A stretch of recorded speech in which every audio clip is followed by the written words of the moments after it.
शिल्पा की सास पुराने ख्यालों की होती है।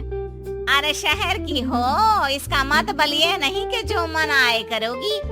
घर के कुछ नियम है जो तुम्हें भी मानने पड़ेंगे। हाँ मम्मी, मुझे रीति रिवाज से कोई दिक्कत नहीं है, पर ऐसे नियम जिनका कोई मतलब ना बने वो तो गलत है।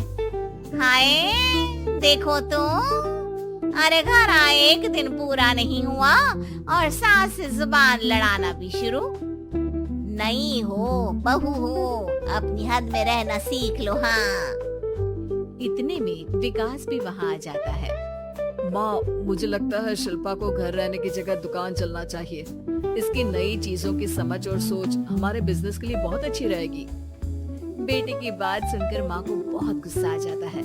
अच्छा, अरे बीवी के आते ही तेरे तो सुर बदल गए। अगर ये दुकान जाने लगी तो गांव में क्या इज्जत रह जाएगी हमारी है? लोग क्या कहेंगे? ये कहीं नहीं जाएंगी बस। हाँ माँ के आगे और कुछ बोले बिना विकास वहाँ से चला जाता है और सास शिल्पा को घर के कामों में लगा देती है। उसी रात विकास और शिल्पा साथ बैठकर बातें कर रहे होते हैं। मम्मी ऐसा क्यों सोचती हैं कि औरतें कुछ नहीं कर सकती और उन्हें लोगों की इतनी चिंता क्यों है? पापा की डेथ के बाद माँ ने दुकान संभालने की कोशिश की थी, पर लोगों ने उल्टी सीधी बातें सुनाकर उनका आत्मविश्वास इतना गिरा दिया कि वो कुछ कर ही नहीं पाई और सोचने लगी कि शायद औरतें ये सब कर ही नहीं सकती, इसलिए उनसे भी नहीं हुआ। लोगों की यही तो दिक्कत है, उन्हें अपने से ज्यादा दूसरे की जिंदगी में स्वाद आता है। वैसे लोग जिनसे डरते हैं ना, उन्हें ही तोड़ने की कोशिश करते हैं। आप फिक्र मत करो, मम्मी की सोच बदलने का तरीका है मेरे पास। और अगले ही दिन से शिल्पा अपनी सास की सोच बदलने और लोग क्या कहेंगे के डर को खत्म करने की जद्दोजहद में जुट जाती है। मम्मी आपको पता है, गीता बबीता, अरे जिनके ऊपर दंगल फिल्म भी बनी है। मैं फिल्म बिल में नहीं देखती। हाँ वो हरियाणा की लड़कियां हैं, दोनों रेसलर हैं। उन्होंने जब ये शुरू किया था ना, तो लोगों ने बहुत बातें बनाई, बुरा भला बोला, मजाक भी बनाया, लेकिन उन्होंने ना किसी की सुनी, ना अपने ऊपर से विश्वास खोया और ना ही हार मानी। और देखो आज किस मुकाम पर है। अरे तो ये सब मुझे क्यों सुना रही है? हाँ नहीं नहीं, बस ऐसे ही, हमें अपने आसपास की खबरें तो रखनी चाहिए ना। ऐसा कहकर शिल्पा अपनी सास को सोच में डालकर वहाँ से चली जाती है। अब शिल्पा हर दिन दुनिया के अगेंस्ट अपनी हिम्मत से सक्सेसफुल बनने वाली लड़कियों की कहानी अपनी सास को सुनाने लगती है। इसी तरह कुछ समय बीत जाता है। और माँ, आजकल बहुत चुप रहती हो, सब ठीक तो है ना? बस कुछ सोचती रहती हैं, इसीलिए ज्यादा बोल नहीं पाती। ऐसा क्यों हुआ माँ? कोई दिक्कत है क्या? अरे तेरी पत्नी ही दिक्कत है। मैंने क्या किया?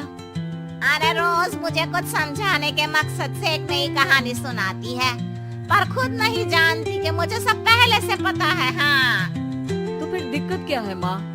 लोग क्या कहेंगे? अरे उनका तो काम ही है कुछ न कुछ कहना। आप ये सोचो कि उन्हें नजरअंदाज करके हम साथ मिलकर किस ऊंचाई पर पहुंच सकते हैं। बेटे और बहू की बातों से सोच में पड़ी माँ वहाँ से चली जाती है। अगली सुबह सबसे पहले तैयार सास आवाज लगाकर बेटी और बहू को बुलाने लगती है। अरे कहाँ सोते पड़े हो दोनों? किसी को घर में कोई काम नहीं है क्या? हाँ सास की आवाज सुन शिल्पा भागती हुई कमरे से बाहर निकल आती है, जिसके पीछे विकास भी बाहर आ जाता है। मम्मी, आप इतनी सुबह तैयार होकर कहाँ जा रही हैं?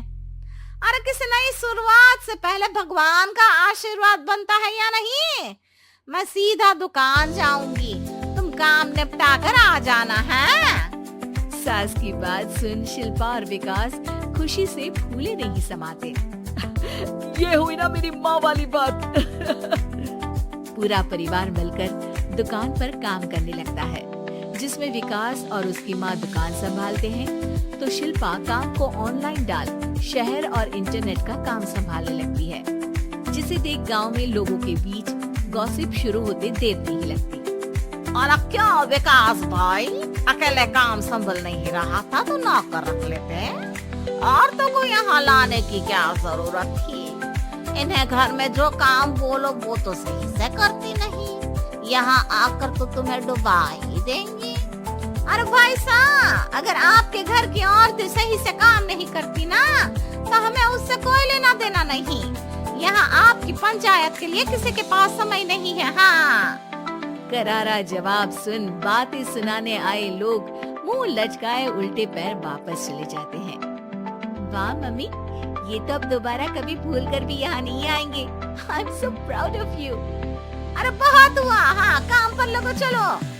तीनों आपस में काम बांटकर अपने अपने काम पर लग जाते हैं। इसी तरह दिनों के साथ महीने बीतते हैं, जिसमें शिल्पा की पढ़ाई, विकास की मार्केट स्किल और सास की फाइनेंशियल मैनेजमेंट से उनकी दुकान बहुत अच्छा बड़ा बिजनेस बन जाता है, जो गांव के साथ साथ शहर में भी अच्छा खासा मशहूर हो जाता है। अरे सच ही कहते थे तुम दोनों, लोगों का तो काम ही होता है कहना। अब हमें सुनना है या नजरअंदाज करना है वो तो हमारे ऊपर है। हाँ, आपकी शुरुआत में गालियाँ और आसमान छूने पर तालियां, ऐसे लोगों का तो काम ही है पलटना।